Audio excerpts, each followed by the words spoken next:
what we'll do is we'll just let these girls out. Just had them in overnight. I was doing some work with them yesterday. Now, how many goats have you got here in this shed? Yeah, there's about 300 in this mob, and these are with the bucks at the moment, and this wee group are going off to farmers for starter flocks. And then, overall we've got about probably 700 does of our own, plus young stock. So at the peak of the season when we have kids, we have up to 1,800 goats on the farm. They're quite inquisitive. One of them's come right up to us. They obviously know you really well. Yeah, you get the odd tame pet one in the mobs that have been reared in the shed for some reason. They've been mismothered, but they're all very inquisitive and very intelligent. So I'd prefer to work with the goats before I would sheep. How would you describe these goats for our listeners? What do they look like? Yeah, so a lot of people have an impression of goats is like the ones you see on the side of the road when you're driving around the east coast of the North Island. Lots of different colours, multicoloured, kind of all shapes and sizes. Well, that's what we started with back in the 1980s. But over the years, we've bred them to be all white. So we're looking at a mob of animals here that are very white and very, very fluffy. So our cashmere here is from about 12 to 18 microns. Gosh, it's so incredibly low micron fibre. And that is very attractive to garment manufacturers because the cashmere fibre is exceptionally warm and light and soft for its weight. I must say, seeing these goats here does make me want to go up and give one a cuddle. Oh, we don't do that too often, but personality-wise, they're more like a dog than a sheep, simply because they do learn and they're very inquisitive and, as you can see, they're all wanting to know what's going on. And they've all got horns? Yep. So I think we've got a couple of polled ones, but goats are just naturally horned, and we don't find that an impediment at all. We actually use them in lots of ways in handling them and holding them at different times. Yes, and they are quite complementary to your sheep and beef, aren't they? Yes. In terms of pasture management. Yeah, the goats graze very differently to our sheep and cattle. Goats are browsers, so they graze from the top of the pasture down, whereas you put sheep in a paddock, they graze from the bottom up.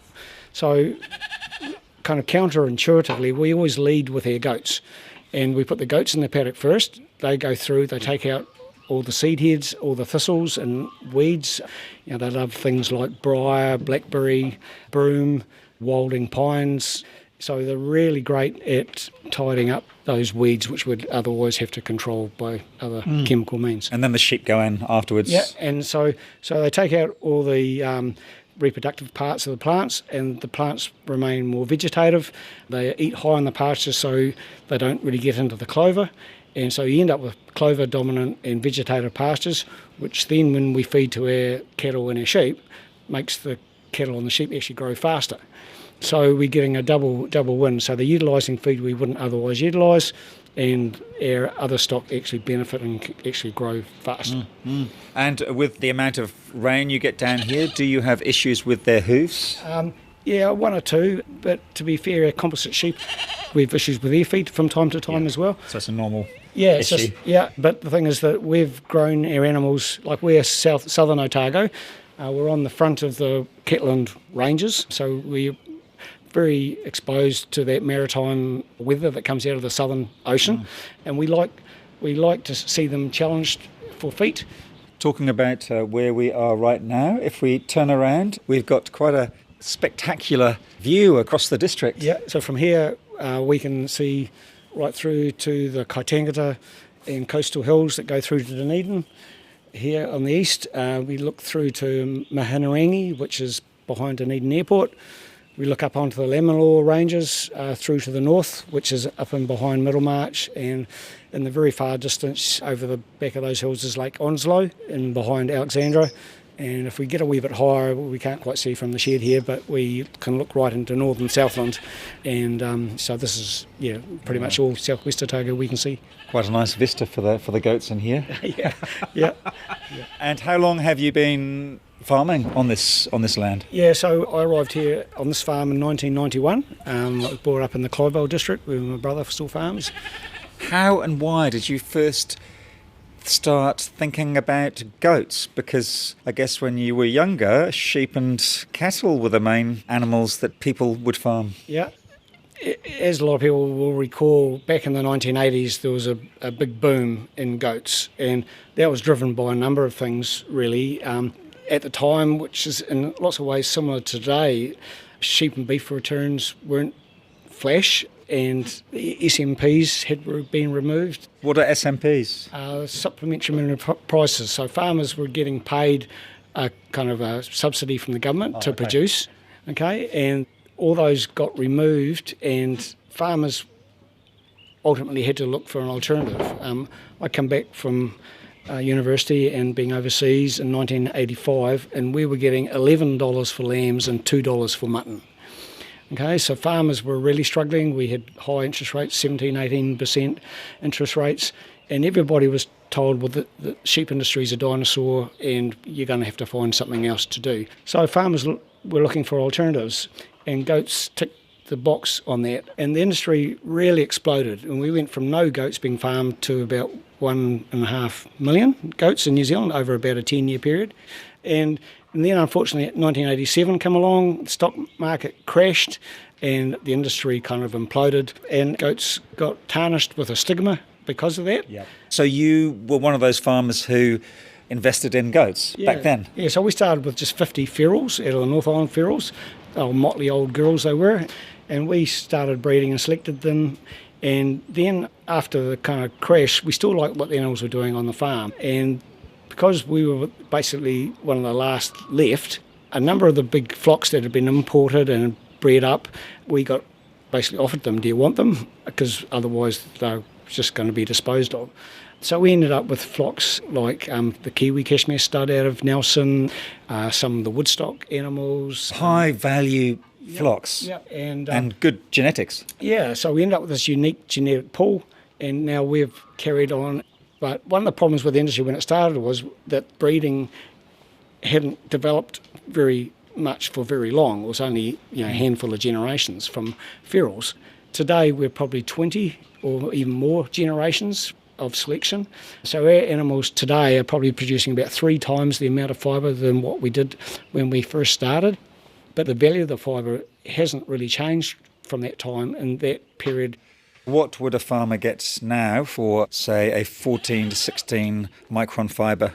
Yeah, so that is around $125 to $150 a kilo, and it's basically our most profitable animal on our farm.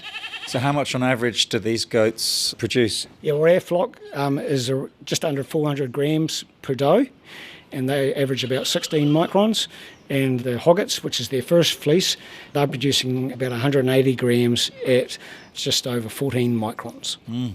So after, 35 years of breeding, you've really got these goats to where you want them to be? Yeah, well, in lots of ways we're still just scratching the surface, because I've been doing it very much in isolation, but now we're looking for the industry to expand. And so we worked in the start with Perry Drysdale, who was really supportive at Untouched World, but also Wool Yarns in Wellington, who was invested in a deherring machine. One of the issues with the industry was that in the past, to process the fibre, it had to be sent overseas, but now Wool Yarns has a big machine that can separate the goat's hair from the cashmere. Yeah, so cashmere is a bit unique in that goats grow a coat, which is a coarse hair, which is 50 to 150 microns. But for the winter, they grow cashmere, which is a soft down that comes out of the secondary fibres on their skin. And when we shear our goats, that fibre goes away, and that's got to be processed, and the coarse fibre and the fine cashmere has to be separated. And so it takes a kind of a pretty special machine to be able to do that successfully. And in the summer, these goats would naturally shed that cashmere fibre. If we don't collect it in the spring, it just molts like your cat or dog does. Yeah, so we just shear animals. In parts of Asia, they comb, physically actually just brush it off them. But we shear here as we do with our sheep. And so if you can hold a handpiece, you can basically shear your goat. Is there a use for the hair once it's been separated from the cashmere? Yeah, there probably are uses in industrial products, but it's a bit like our wool, like we're struggling to get over $2 a kilo for it. So Yes, it has a value, but it's a raw material and it's low value. I am stroking one of the goats and she is so soft and warm. So when will these girls get shorn? Yeah, so we usually shear them in about August, and these girls will kid in October. How about we'll just open the gate and let them out? So if you can do that. Okay, sure.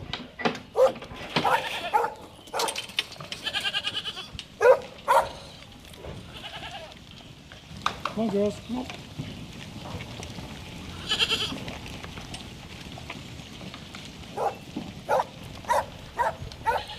Well, that was easy.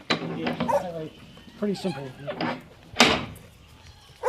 So basically you're trying to reboot the cashmere fibre industry here. Yeah, so basically everybody forgot about goats after the 80s, and so we're just trying to grow from a small base, and but we have a whole lot of new components in the industry. You know, we have another 30 years of breeding. We have a whole lot of research and development that's gone on. Basically, we fibre test all our animals. We record them all. They all have electronic ear tags. You know, we've got to think back to when we tried to develop this before. It was before digital cameras, digital emails, computers, all those things. So, you know, The good old days. yeah. So, I'm showing my age a bit now, but yeah. Thinking ahead, in 5 or 10 years' time, how many flocks do you think there might be? How many goats will there be around the country potentially? Like if we look at our sheep and our beef industries, you know, we've got around 30 million sheep in New Zealand now. You know, we could quite easily see 10% potentially goats, and if you had 10%, there'd be 3 million goats, wouldn't it? How many cashmere goats are being farmed now? Yeah, well, it's only in the thousands now, but basically the hill country needs to become more profitable and find new strings to its bow, and there's a huge opportunity to actually integrate goats into existing systems and capture the benefits that they can add. David Shaw there talking to Cosmo at his farm near Clinton in South Otago. To see a video and photos of the goats, go to the Country Life webpage.